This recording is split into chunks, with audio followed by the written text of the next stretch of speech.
Hello guys, welcome back to my channel. So இன்றைக்கி நம்ம எங்கே போகிறோம் அப்படின்னு பார்த்தீங்கன்னா, ஸ்ரீலங்காவில் உள்ள ஒரு யூனிவர்சிட்டிக்குள்ளே போகிறாங்க. ஸோ அந்த யூனிவர்சிட்டியோட நேம் வந்துட்டு பெரதேனியா, அப்படி இல்லைனா ஷார்ட்டாக வந்து பெரான்னு சொல்லுவாங்க. ஸோ அதுக்குள்ளே போயிட்டு என்னதான் இருக்குது அப்படின்னு சொல்லிட்டு பார்க்கலான்னு போனோங்க. ஸோ அதுக்கு முன்னாடி இதுதான் நாங்கள் ஸ்டே பண்ண ரூம். ஸோ இந்த ரூமில் நாங்கள் திங்ஸ் எல்லாம் இப்படி தான் போட்டு வச்சுருப்போம், கண்டுக்காதீங்க. சரி பரவாயில்ல இருக்கட்டும், நம்ம வந்ததுக்கு அப்புறமா அரேஞ்ச் பண்ணிக்கலாம்னு சொல்லிட்டு கிளம்பி அந்த காலேஜுக்குள்ளே போக ஆரம்பித்தோங்க. அந்த காலேஜுக்கு எப்படா போகணும்னு கேட்டால் நடந்தே போகலான்னு சொன்னான் என் ஃப்ரெண்டு. எனக்கா எப்படா நடந்தே போகிறது, காலேஜுக்கு அன்னைக்கிட்ட தூரத்துக்கு ஒன்றுமே இல்லையே அப்படின்னு கேட்டேன். இப்போ பாரு நான் ஒன்று கூப்பிட்டு போகிறேன்னு சொல்லிட்டு ஒரு வழியால் கூப்பிட்டு போனாங்க. இது வரைக்குமே நான் எந்த காலேஜுமே அந்த மாதிரி ஒரு வழியில் போனதே கிடையாது. பிகாஸ் எப்படி சொல்கிறது, ஒரு குறுக்கு வழியால் போய் வெளியில் பார்த்தீங்கன்னா ஒரு பெரிய காலேஜ் அப்படி இருந்தால் எப்படி இருக்கும். ஸோ அதுதான் இந்த வழி. ஸோ நீங்களே பாருங்கள்.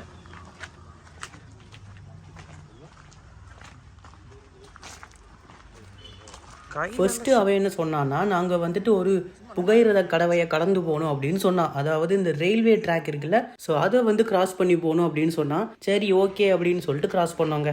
அதுக்கப்புறம் பார்த்தா விசித்திரமான ஒரு பாதை வழியாக எங்களை கூப்பிட்டு போனாங்க.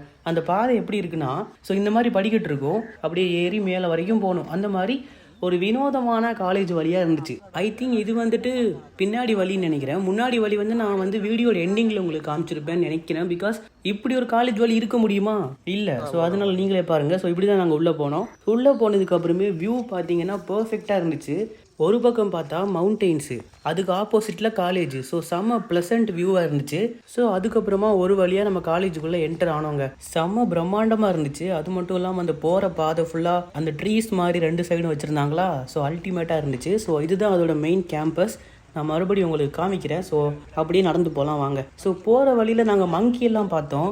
என்னடா என் ஃப்ரெண்டு வந்துட்டு அவன் ஏதோ லீவில் இருக்கேன் இப்போதைக்கு வரமாட்டேன்னா, பார்த்தா மரத்தில் உட்காந்துருக்கானேன்னு சொல்லி நானே ஷாக் ஆனேன். அதுக்கப்புறம் தான் பார்த்தா அது அவனோட சொந்தக்காரங்களாமா. ஸோ சரின்னு சொல்லி விட்டாச்சு.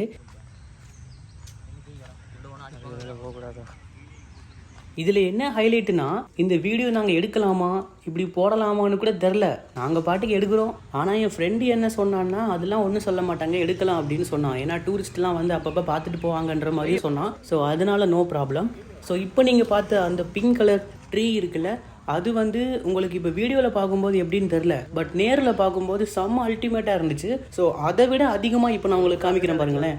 அதோ பாருங்கள் அந்த ரைட் சைட் கார்னரில் தெரியுதா, அந்த பிளேஸில் வந்துட்டு ஏகப்பட்ட ட்ரீ அதே மாதிரி இருந்துச்சு. செம்மையாக இருந்துச்சு பார்க்குறதுக்கே. இது வந்து காலேஜோட அவுட்டர். ஸோ இப்போ நம்ம ஃபர்தர் மோர் டீப்பாக இன்னும் அந்த யூனிவர்சிட்டிக்குள்ளே போகலான்னு சொல்லிட்டு போக ஆரம்பித்தோங்க. ஸோ அந்த யூனிவர்சிட்டிக்குள்ளே போகிறதுக்கான வே இப்படி தான் இருக்கும்.